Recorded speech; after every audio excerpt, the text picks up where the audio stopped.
আজকে রান্ধন বাড়নে আম্মু এখানে বড় বড় ৩টা সরপুঁটি ভেজে নিচ্ছে। এটাকে ভেজে মশলা দিয়ে ভুনা করে সাথে টাকি মাছও নিচ্ছে, এটাকেও ভেজে মশলা দিয়ে ভুনা করতেছে। এই যে তো টাকি মাছ হচ্ছে আম্মু খাবে, আব্বু খাবে। ওই সরপুঁটি মাছ হচ্ছে আমি খাবো, কারণ আমি টাকি মাছ খাই না। তো এইখানে হচ্ছে আম্মু এই যেসব ভুনা করে নিয়ে রান্না বান্না শেষ করে নিয়ে বসছে। সাথে ছিল একটু কচুস ছিল, আলু ভাজি ছিল।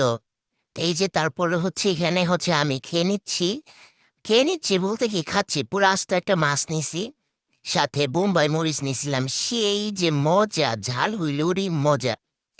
আপনারাও খেয়ে দেখবেন মাঝে মধ্যে বোম্বাই মরিচ, যে অর্ধেক অর্ধেক করে আমি একটু একটু করে খাইতেছি আর মাছ খাচ্ছি। ইয়াম্মি, খুবই মজা, খুবই মজা, মজার কোনো শেষ নাই।